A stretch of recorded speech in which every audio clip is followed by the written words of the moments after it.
Hello, it is Ryan, and I was on a flight the other day playing one of my favorite social spin slot games on ChumbaCasino.com. I looked over at the person sitting next to me, and you know what they were doing? They were also playing Chumba Casino. Coincidence? I think not. Everybody's loving having fun with it. Chumba Casino is home to hundreds of casino-style games that you can play for free anytime, anywhere, even at 30,000 feet. So sign up now at ChumbaCasino.com to claim your free welcome bonus. That's ChumbaCasino.com and live the Chumba life. No purchase necessary. VGW. Void where prohibited by law. See terms and conditions. 18+. How would you like a 15% discount to my daily email, the stack of stuff, the show notes, discounts to the conference, all of that? All you need to do is text the word show to 33777. You'll get the annual subscription with a 15% discount to my daily email. You'll get the stack of stuff, the links to the show notes, discounts to the conference, and so much more. All you have to do is text the word show, SHOW, to 33777. Text show to 33777.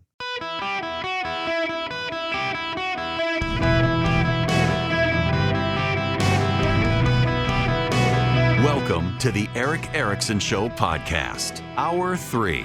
Greetings, America. It is Eric Erickson here. The phone number, 877-973-7425. Should you wish to be on the program, as always, text the word Eric, E-R-I-C-K, to 33777. You can get the show notes, the live stream, the podcast, all that good stuff. Every once in a while, we encounter a story around here that we got to talk about because it's a news story, and we really, really, really don't want to talk about it. I don't want to talk about it, but I have to because it's the news, and it's big news. The Department of Justice has released the report about the Uvalde school shooting, the Robb Elementary school shooting. And I can feel myself getting emotional just beginning to even think about it. It's awful. There's no partisan case to be made here about Merrick Garland doing this report. It needed to be done, and God bless the Justice Department for doing a very, very thorough job in putting together the timeline on this. It couldn't have been easy because of what it found. Those of us on the right love to talk about a good man with a gun can stop a bad man with a gun. And there are instances that the media so often refuses to cover where that in fact happens, where the good guy with a gun is able to take out the bad guy with a gun. More often than not, that happens. What is so infuriating, however, is in this report, the good guys with the guns who had the badges let the shootings keep on happening. In fact, the FBI and the Department of Justice in their review, y'all, it's just, I want to read you just some parts of this. For the span of more than 1 hour, before 11:37 a.m. and 12:49 p.m., there were at least 10 stimulus events, including at least 6 separate instances of gunfire, totaling approximately 45 rounds in law enforcement officer presence, as well as officer injuries in the presence of victims. Any one of those events should have driven law enforcement to take steps to immediately stop the killing. During that period, no one assumed a leadership role to direct the response toward the active shooter, provide situational status to responding officers, establish some form of incident command, or clearly assume and communicate the role of incident commander. Interviews with responding officers confirmed that there was confusion about who, if anyone, was in charge, what to do, and the status of the incident. Some officers were confused about where there was no attempt to confront the active shooter and rescue the children. Without structure, agency leadership was unaware of the facts surrounding the incident and therefore unable to challenge the repeated decisions not to make entry into the classrooms. That's the report. Now, this is CNN commentary. Then School Police Chief Pete Arendado, then Acting Uvalde Police Chief Mariano Pargas, and Uvalde County Sheriff Ruben Nolasco were singled out for failing to lead. Both were on the scene within minutes, but neither took effective command, the report finds. Arredondo, whom the Justice Department called the de facto on-scene commander. He is the police chief for the school. Delayed help to the children and their teachers in classroom 111 and 112, thinking they were already dead. According to the report, he acknowledged the likelihood that there were victims and deceased in the room with the shooter and intentionally prioritized the evacuations over immediate breach and entry into the room. This is counter to active shooter response principles, which state the priority is to address and eliminate the threat.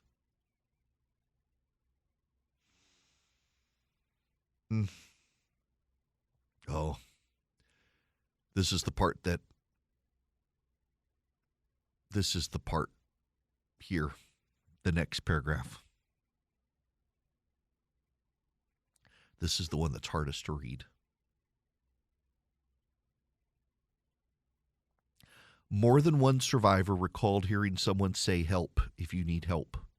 Then a child would say, "Help," and the gunman would shoot the victim.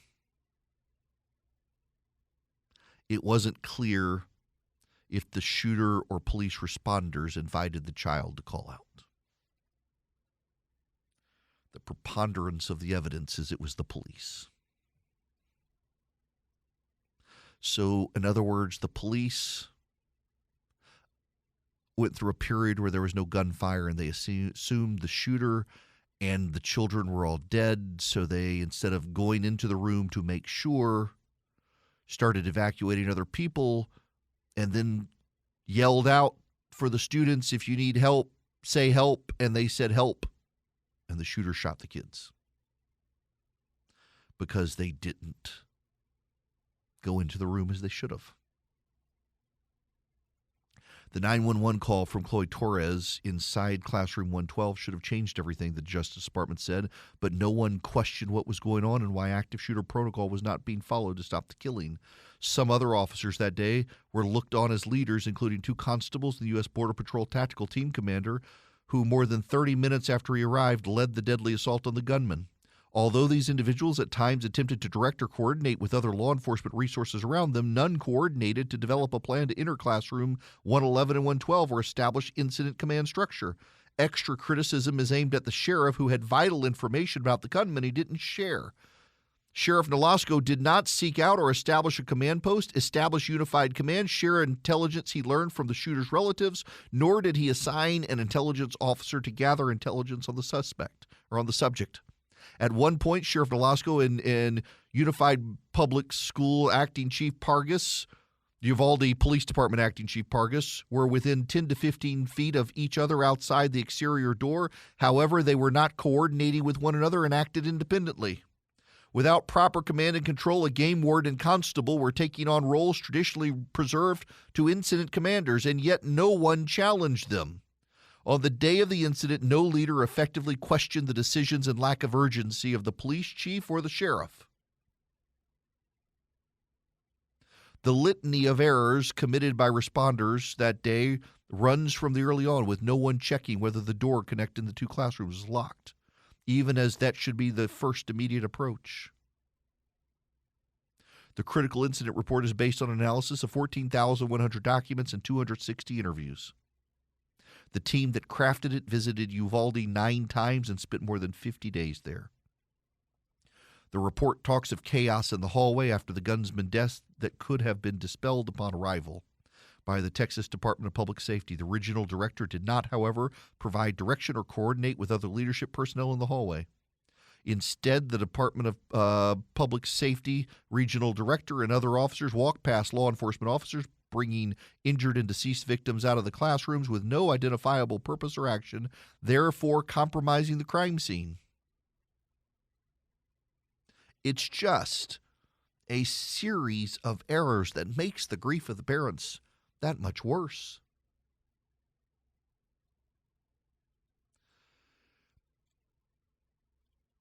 So, people, you always wonder, what will you be like when you're tested? Yeah, so I'll tell you in the back of my mind.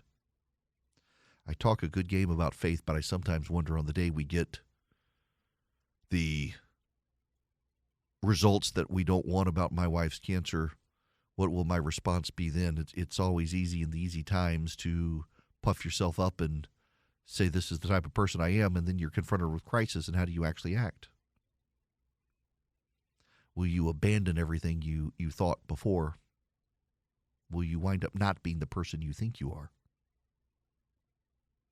Here in this incident, all these people had chains of commands and structure and knew what they should do this way and that. And when the crisis occurred, it all fell apart. And you had all these people who could have led, who did not lead, and it took people who showed up at the scene, a border patrol agent and a constable who showed up at the scene. It took them to take charge and lead. The crises show when the real leaders show up and take action, and these guys did, but they shouldn't have, and it made matters more complicated because you had the sheriff and the chief of police for the town and the chief of police for schools all there doing nothing, twiddling their thumbs, making the bad calls. It took these two guys to coordinate with other police officers to storm the room. These police officers were waiting for leadership. And it finally showed up in the form of two men who weren't even supposed to be there but came to see if they could help, and they took charge. The good men with the guns didn't know how to respond, didn't know how to give direction, looked for other people to lead, and were too scared of dying themselves to go help the dying kids. And probably in the process cost a number of these kids their lives. That's got to be hard for the parents. That's got to be hard for everybody to hear from the Department of Justice that this is what happened. The Department of Justice, in this report, it was asked to explain what happened and did their very best to explain what happened, but did not assign punishment or say punishment should occur, things like that. And the parents are mad the Department of Justice isn't recommending levels of punishment or something. That wasn't their job. It wasn't their role. It's not what they were asked to do. They were asked by the local mayor, who was convinced local law enforcement was going to try to cover up the disaster that was, to just explain what really happened. And they did that. They accomplished their purpose. And there's no criticism here for the Department of Justice. There's no partisan point here. They had a job to do and they did it. There are people who are mad that they didn't want to assign blame and who should be fired and who should be sued and who should be punished. They weren't asked to do that. And they didn't do that. But what they did is they painted a horrible picture of a crisis where the good men with the guns could have stopped the bad guy with the gun and chose not to. And it's a really good reminder for all of us, too, that when the crisis comes, you find out the mettle of the man. Until the crisis comes, you presume. It makes you think of all the other, like for example, 9/11. The firefighters who stormed that building and just kept on walking up those steps to make sure people were safe until the building fell. They took control and they led. They were called upon in tough times. They probably didn't expect the building was going to collapse, but even after that first tower collapsed, they stayed in that second tower. They didn't abandon post. They kept making sure people got out of that building alive. They died heroes. The police chief and the sheriff and the school chief in Uvalde are going to live as failures in that community if they haven't moved already. I don't know that they need to stick around. This FBI Department of Justice report is just awful to read. How many kids could have been kept alive had they done the right thing, and they chose not to. They chose to dither. And it took two guys from the outside to storm in, grab some law enforcement and say, boys, let's go in. And they did. And they got the shooter. It's just an awful thing. It's the news. It needs to be covered. You need to know what happened. You need to know what happened. The good guys with the guns failed that day. That's what happened until the two outsiders came in and rallied the police and took out the bad guy. The leaders failed. The leaders failed. We see that too often in this country. these days, where the people who want the positions are the ones most unworthy of it. Judy was boring. Hello. Then Judy discovered ChumbaCasino.com. It's my little escape. Now Judy's the life of the party. Oh, baby, mama's bringing home the bacon. Whoa, take it easy, Judy. The Chumba life is for everybody. So go to ChumbaCasino.com and play over 100 casino-style games. Join today and play for free for your chance to redeem some serious prizes. ChumbaCasino.com. No purchase necessary. Void where prohibited by law. 18 plus terms and conditions apply. See website for details. Hello, America. I need to talk to my listeners down in Florida on my several affiliates down there, from Jacksonville to Orlando down to the West Palm Beach, Fort Lauderdale area. You need to be aware that a falling iguana alert has been issued by the weather outlets. I didn't even know this was a thing. So apparently when it gets below 45 degrees, iguanas will start falling out of the trees in South Florida. And it is going to be below 45 degrees in much of Florida, except right around the coast of Miami and in the Everglades area. It'll stay in the upper 40s, low 50s, but everywhere else it's going to be below 45, and you should expect these iguanas to fall out of the trees, but no, they're not dead. They're just, well, hibernating. Oh my goodness, they're immobilized, but they're not dead. There you go. You're of note now. Cape Coral, Naples, Sanibel, your iguanas are going to start falling from the trees at some point on Sunday. It's going to be cold. So I'm going to this thing tonight. It's called the Spotted Cow. It's this theological conversations that it's a men's group.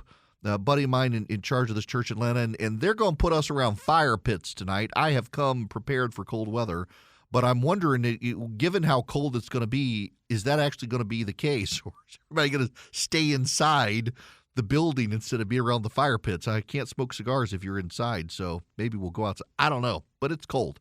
I have not been daring enough. Some of you have asked. I have not been daring enough this week to even make it to the hot tub. I'll tell you this. So we got this hot tub from the Georgia Spa Company, and in the cold weather, it's great. You get in that sucker, it's 100 some odd degrees. You're sweating when it's cold. I'll say your nose may get a little cold until, you turn on the jets and the steam starts coming out. The water gets real hot. It warms you up. It's great. You're sweating in the hot tub, and it's like 30 degrees outside. I went out there last night. I was tempted to do it, and I got out there, and the cover was frozen. There was a sheet of ice on it. And it was not yet 9 p.m. And I was like, there is no way I am sitting outside because I got to get out later. I'm going to try it this weekend. I'm gonna man up and try it this weekend because I'm sure it'll be fantastic when I get in. The problem is getting out. But you're so hot when you get out. You're like your body steams on the way. It's kind of funny. It looks like you're like on fire, smoking as you're going inside. Because we'll make it work. We'll see. But it was really cold. Now I got to tell you about Old Glory Bank, my bank. They're my latest advertiser. I've been telling you these stories about like this Basel III thing, and they want to regulate banks and stuff like that. Old Glory Bank, that's why you want to do business with them, as the wokes come for banks. And they force banks to go after you and your gun purchases and stuff like that. Old Glory Bank will never do that because they are operated by conservatives, for conservatives, exactly for this sort of stuff. You can get an account with Old Glory Bank in less than 8 minutes.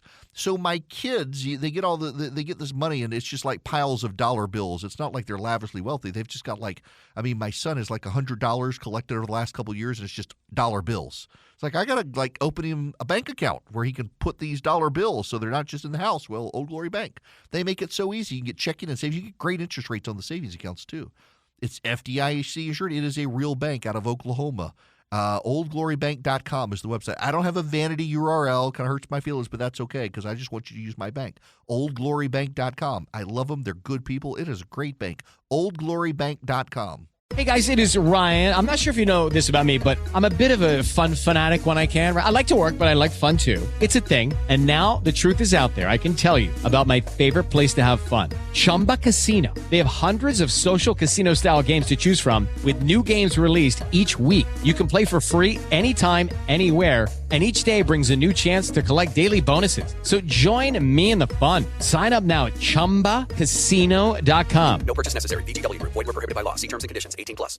Greetings, my friends. It's Eric Erickson here. The phone number is 877-973-7425. Should you wish to be on the program, I would be delighted to have you. We got to move on to other stuff now. I don't want to talk anymore about the Uvalde stuff. Nope, don't want to. It's just sad. It's sad. I gotta move on. Okay. So now, can we talk about school choice for a moment? Because the Texas governor, Greg Abbott, has been calling special session after special session after special session after special session, trying to get the Texas House of Representatives to agree to it. Now, it's the Republicans, like in Georgia where I am, it's the Republicans in this House in Texas that are blocking school choice. So what Greg Abbott is doing is he has decided to primary the Republicans who are blocking school choice. There's a handful of Republicans in Texas siding with the Democrats blocking school choice. All of them have been funded by the teachers' unions in Texas, and you'll be unsurprised to learn the teachers' unions are pouring massive amounts of money into protecting the Republicans who are opposed to school choice. What's remarkable to me, first of all, on this issue of the conversation of school choice is that everyone is convinced it will ruin public schools. If you allow parents to leave public schools, it will ruin public schools. Doesn't that in and of itself suggest that the advocate or the opponent's school choice know public schools suck? If you allow people a choice, they'll take the choice. That's kind of a damning indictment on the present public school system in the country, that all the public school supporters are like, if you give people a way out, they're going to take it. They're going to leave our monopoly. That should tell you everything you need to know about why you should support school choice. Now, here where I am in Georgia, there are two competing polls I find very funny. So first of all, the Atlanta Journal-Constitution essentially asked people, do you support allowing taxpayer funds to be used for private education? And people said no. Now, I got to play you the audio that I always play when I come up with these questions. This is from Yes, Prime Minister, a British comedy back in the 80s when I was a kid. And it discusses these issue polls. So if you've ever listened to me for a long period of time and I talk about polling, like horse race polling, I still find public opinion polling averages to be a pretty good indicator of where races are heading. Issue polls, it depends on how you ask the question. So when you ask people, do you support, they don't have any real understanding of school choice, and you ask them, like the Atlanta Journal-Constitution did in Georgia, do you support using taxpayer dollars to pay for private school tuition? They say no. When you ask parents, do you support using your tax dollars to pay for your child's education? They tend to say yes, because I got a competing poll that shows that. This gets to the point from this clip. It does a better job than anybody. He's going to say something new and radical in the broadcast. What, that silly grand design? Bernard, that was precisely what you had to avoid. How did this come about? I shall need a very good explanation. Well, he's very keen on it. What's that got to do with it? Things don't happen just because prime ministers are very keen on them. Neville Chamberlain was very keen on peace. He thinks it's a vote winner. Ah, that's more serious. Sit down.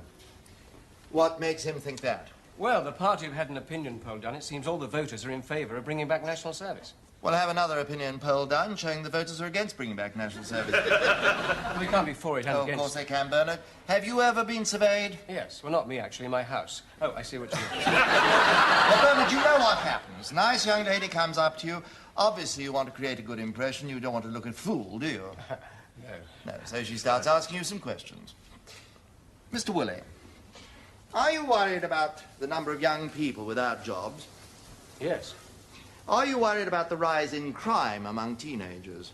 Yes. Do you think there's a lack of discipline in our comprehensive schools? Yes. Do you think young people welcome some authority and leadership in their lives? Yes. Do you think they respond to a challenge? Yes. Would you be in favor of reintroducing national service? Yes. Oh, well, I suppose I might. Yes or no? Yes. Of course you would, Bernard. After all you've told, you can't say no to that. So, they don't mention the first 5 questions, and they publish the last one.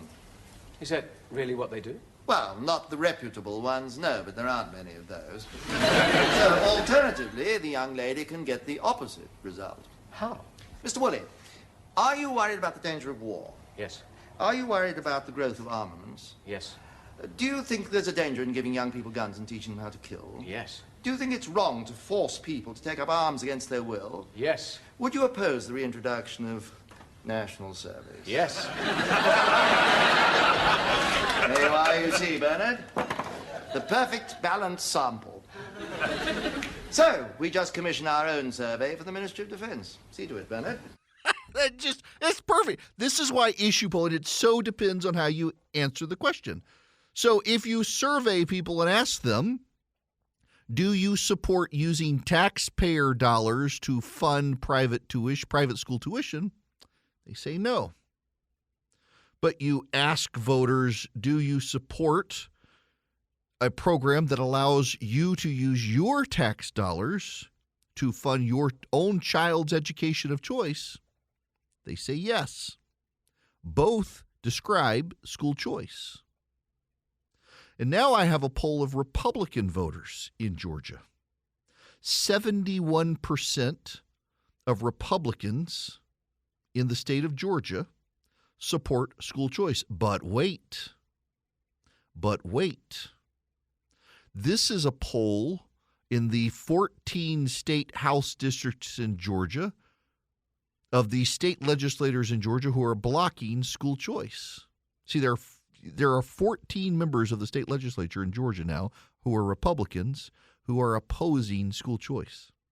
71% of voters in those districts support it. What's notable here is this polling is done by Signal, which is one of the very best Republican pollsters, and also Governor Brian Kemp's pollster. School choice has 71% support among Georgia Republicans. 66% of Georgia Republicans say they are less likely to support their legislator if he votes against a school choice initiative. Governor Kemp, by the way, maintains 77% approval rating, an 84% approval rating among traditional Republicans, 75% approval rating among self-described Trump Republicans. So, y'all, in Texas, it's the same issue. It is support for school choice. And this comes up time and time again. This is coming up now in Oklahoma. It's coming up in Missouri. It's coming up in Tennessee. You're seeing it even in South Carolina and in other states where school choice initiatives are being considered. Oklahoma's advanced. Missouri is trying to advance more aggressive school choice. And it is Republican legislators, particularly in rural parts of those states, that are blocking it. Now, why those? Because you got to understand, in those rural parts of those states, the school systems tend to be some of the biggest employers. And so they're essentially engaged in monopoly protectionism through their legislative vote. They don't. The superintendents of the schools come to them and say, you could wreck our school system. You'll get blamed for it. I'll make sure people blame you. What the Signal poll shows is that Republican voters in Republican areas, including the areas where legislators are opposed to school choice, the voters already overwhelmingly support it. Republicans, particularly in my state of Georgia, they need to go on and put it up for a vote before qualifying. Qualifying is when you can show up and run for office. And what they tend to do with these issues is they wait until after qualifying so nobody can run against the guy who opposes it. The Speaker of the House in Georgia needs to go on and put it up for a vote now. Let the chips fall where they may be, but at least then you can find some opponents for these guys if they're refusing to support it. You got 71% support, and 66% of Republican voters in these 14 districts say they'd be less likely to support a Republican who opposes school choice. It's a deeply popular issue among the people. Even in Atlanta, a black Democrat in the state legislature switched parties and supported school choice. You're seeing this in other parts of the country. Black and Hispanic moms who know their kids need a good education are moving to the Republican Party. And yet here in Georgia and in Texas, it's Republicans who are opposing school choice. It's the civil rights issue of our day. All men are created equal. All women are created equal. But the left is now pushing equality of outcome through the concept of equity. They don't want equality, they want equity. They want to ensure that everybody's outcome is the same. That's socialism. That's Marxism, actually. It's not even socialism. Socialism doesn't contemplate everybody having the same outcome. Socialism doesn't contemplate that. Marxism does. Communism does. That everyone should have the same outcome. That's communism. Taking from those who have to give to those who have not to balance everybody out to be the same. That's communism. And parents in minority neighborhoods understand that life's not fair and you're not going to get equal outcome. Even in those communist countries, no one got equal outcomes. The oligarchs always wound up better than everybody else. You want to give your kid a leg up. You want to reduce the chance of them being on welfare. You want to reduce the chance of them going to jail. You want to reduce the chance of them getting divorced. You want to reduce the chance of them doing drugs. You want to reduce the chance of all the indicators that of having a bad life. You give them a good education. People with better educations have lower divorce rates, higher income, lower joblessness rates, are more likely to be employed, are more likely to have productive children, are more likely to have better lives, are more likely to live longer. People with better educations have all those things. And it's Republicans in states like Georgia and Texas who are increasing the welfare rolls and increasing poverty and increasing divorce and increasing crime by denying kids who can to get a good education. Not everybody's going to be able to take advantage of it. Not everybody's going to be able to improve with it. But why deny it for those who can? Why be communist about this and say, well, some people can't, so we must deny it from everyone? You'll improve the odds of a stable society by improving education, and you improve education by breaking up the public school monopoly. I mean, they've kind of let it get out of the bag. When they say doing this will hurt public schools, that means public schools suck and people want a way out of it. Republicans give parents the choice. Jenna, let's go to you as the last caller today. Welcome to the program. If I can fire up your call here. I'm having trouble. There you go. Jenna, there you are. Welcome. There? Yes, how are you? Hi, Eric. It's a pleasure to talk to you. I'm your neighbor here in upstate South Carolina, and I just wanted to share with how paramount importance it is for kids to have school choice. My son has autism, and when he was in elementary school, at the zone we were in, he had a teacher that was real burned out, and she kind of disciplined the kids for basically what their tics and things were. When we got him in a really good elementary school where they were encouraging and he flourished, and before we chose middle schools, I got to tour 3, and I knew the one that we chose was the last one I toured, and the teachers there were absolutely wonderful and encouraging, and he has absolutely flourished. That's fantastic. So I just wanted to say how incredibly important it is. And 1 in 34 boys, last I checked, has autism. Wow. And especially for these children that have special needs, it is really important to have school choice. And this is all public schools, but still, right, to have that opportunity to find the teachers where he would absolutely flourish. He's 16 now, and he's in a wonderful school, and I've seen so many improvements in him since we were able to choose what school he went to. That's fantastic to hear. I wanted to share that with you. Yeah, I appreciate you sharing it. Thank you so much, Jenna. Y'all listen to the mom. Just consider this. Back in 2000, I think it was 13 or 14, Georgia's governor back then his name was Nathan Deal, and he wanted to expand charter schools. The state Supreme Court had ruled against a charter school piece of legislation. You had to amend the Constitution. The NAACP came out against it. The teachers' unions came out against it. The Democrats came out against it. They all came out against charter schools. And the black moms of Atlanta joined the Republicans of suburbia and got it passed and amended the Constitution. It's a hugely popular issue with black parents, black moms, Hispanic moms. It should not be the party of Lincoln holding black kids back out of school choice anywhere in this nation. The Republicans should be leading to allow these moms and dads to give their kids the best education possible for their future. It should not be the Republicans stopping this. And yet in Texas and Georgia, it's the Republicans who are stopping it. And they need to be persuaded by any means possible that voting for school choice is the right thing to do. Lucky Land Casino, asking people, what's the weirdest place you've gotten lucky? Lucky? In line at the deli, I guess? Aha, in my dentist's office.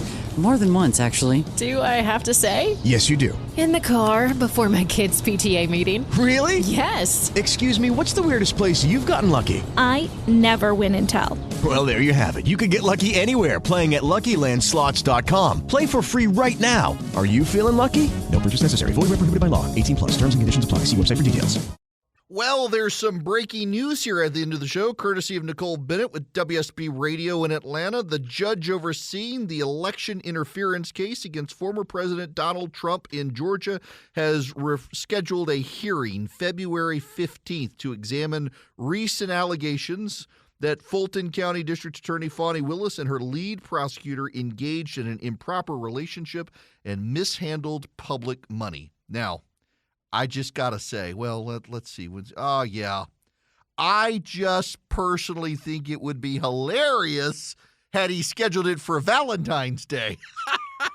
One day after Valentine's Day, they'll hear about this. Superior Court Judge Scott McAfee directed Willis to file a written response by February 2nd. The allegations came to light in a filing from one of Trump's co-defendants, former campaign aide Mike Roman, who ironically was an opposition researcher. Now, Willis spoke Sunday morning at Big Bethel Baptist Church as part of an MLK commemoration, and she referenced what she believed to be a double standard by those accusing her of giving Nathan Wade preferential treatment and pay while working for her. She didn't use Wade's name as she launched into the speech, only telling audience members of the historical church that the special prosecutor she hired was the same person hired in a different county to do a similar job at a much higher pay rate. She spoke glowingly about the credentials of everyone on her team. Ashley Merchant, the lawyer for Mike Roman, said, quote, "I would never have filed something like this if I didn't have multiple sources to corroborate." So there you have it. Breaking news, courtesy of my flagship station, WSB Radio in Atlanta. February 15th is going to be the hearing on the Fani Willis allegations. And by the way, if you hadn't heard, Nathan Wade's wife, soon-to-be ex-wife, I guess, they're going through divorce proceedings, has subpoenaed Fani Willis to testify in the divorce hearing now. Yeah. It is looking more and more like she and he are in a relationship. She didn't ask the county to hire a special prosecutor, knowing that the county would be burdened with the financial payments to the special prosecutor, never sought their permission to do it, and then gave that job to a man she's in a relationship with, allegedly. We'll find out for sure, but the fact that she's now got to show up at the divorce proceeding as well, it doesn't look good. And it would be a no-brainer for the judge to toss the entire case to ensure that prosecutors don't behave like this in the future. You've got to disincentivize bad behavior, and the easiest way to disincentivize behavior like that is to throw out the case so other prosecutors in the future don't stumble into the same conflicts of interest in something like that. Even MSNBC, by the way, in the New York Times, they're not doing Republicans' pounce stories on this. They're saying, yeah, this could be a real problem for this case. They put their hopes in a case as opposed to an argument to persuade voters. They're basically don't trust the voters. Hello, it is Ryan, and we could all use an extra bright spot in our day, couldn't we? Just to make up for things like sitting in traffic, doing the dishes, counting your steps, all the mundane stuff. That is why I'm such a big fan of Chumba Casino. Chumba Casino has all your favorite social casino-style games that you can play for free anytime, anywhere with daily bonuses. That should brighten your day a little. Actually, a lot. So sign up now at ChumbaCasino.com. That's ChumbaCasino.com. No purchase necessary. VGW Group. Void where prohibited by law. See terms and conditions. 18+.